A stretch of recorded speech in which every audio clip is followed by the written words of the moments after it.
In the past 100 years, as these super technologies have been developed in the West, the smashing of atoms, the invention of radio, television, computers, immunology, so forth and so on, data has been arriving about the practices of Aboriginal cultures all over the planet, that they dissolve ordinary realities, ordinary cultural values, through an interaction, a symbiosis, a relationship to local plants that perturb brain chemistry.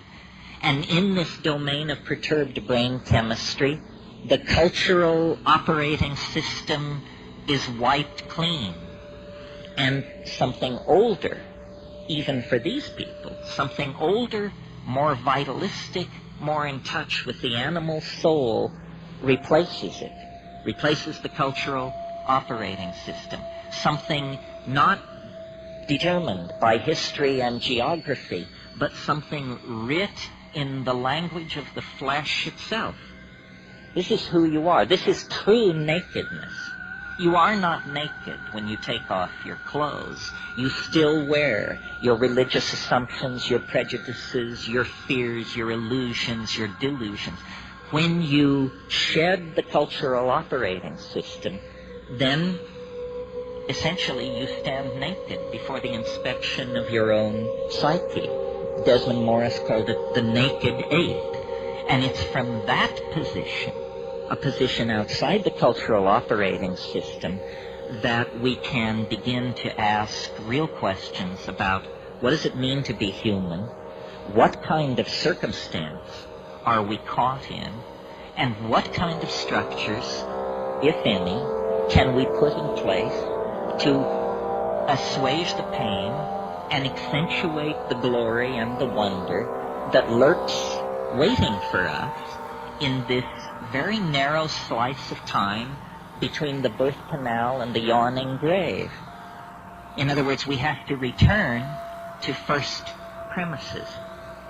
So I've been thinking about this a lot, and at first it seemed to me only a metaphor, this phrase, culture is your operating system. But because I travel around a lot and get that jolting experience frequently of, let's say, leaving London on a foggy evening and arriving in Johannesburg 14 hours later to a sweltering day in a city of 14 million on the brink of anarchy, I get to change my operating system frequently. And so I notice the relativity of these systems. And some work for some things and some for others.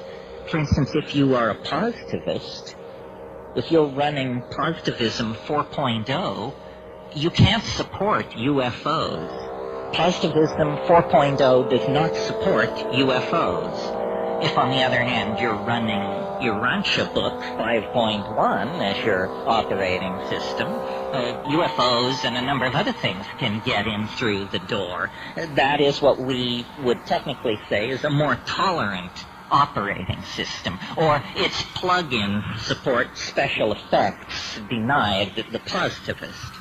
Well, it's fun to think this way because it shows you that you don't have to be the victim of your culture. It's not like your eye color or your height or your gender. It's fragile. It can be remade if you wish it to be. And then the question is, well, how does one download a new operating system? Well, first of all, you have to clear some space on your disk. The best way to do this is probably with a pharmacological agent. You think of some while I have a drink of water.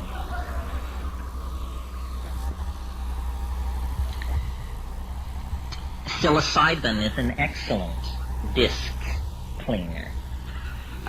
You can put a lot of things in the trash and have them just disappear with a psilocybin upgrade. Other pharmacological agents that will clear your disk are ayahuasca. And of course, these are gentle clearings of the disk, which take 5, 6, 7 hours. If you're in a hurry to dump that old data and leap right into the new operating system, click on the button marked dimethyltryptamine. A compressed disk erasure will immediately be downloaded, unstuffed, bin-hexed, implemented, installed, run, and you will find yourself with an entirely different head.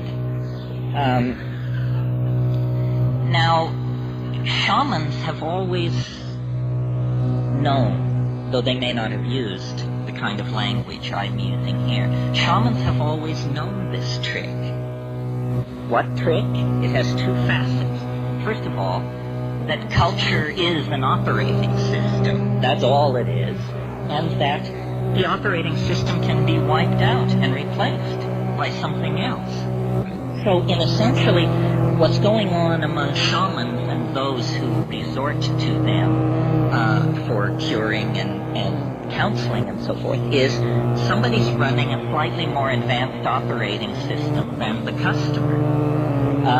The shaman is in possession of certain facts about plants, about animals, about healing, about human psychology, about the local geography, about mojo of many different sorts that the client is not aware of. The client is running culture light. The shaman paid for the registered and licensed version of the software and is running a much heavier version of the software than the client. I think we should all aspire to make this upgrade. It's very important that you have all the bells and whistles on your operating system. Otherwise, somebody is going to be able to get a leg up on you. Well, what's wrong with the operating system that we have? Consumer capitalism 5.0 or whatever it is. Well, it's dumb. It's retro. It's very non-competitive. It's messy. It wastes the environment. It wastes human resources. It's inefficient. It runs on stereotypes. It runs on a low sampling rate, which is what creates stereotypes. Low sample rates make everybody appear alike, when in fact the glory is in everyone's differences. And the current operating system is flawed. It actually has bugs in it that generate contradictions. Contradictions such as we're cutting the earth from beneath our own feet. We're poisoning the atmosphere that we breathe. This is not intelligent behavior. This is a culture with a bug in its operating system that's making it produce erratic, dysfunctional, malfunctional behavior. Time to call the tech. And who are the techs? The shamans are the techs.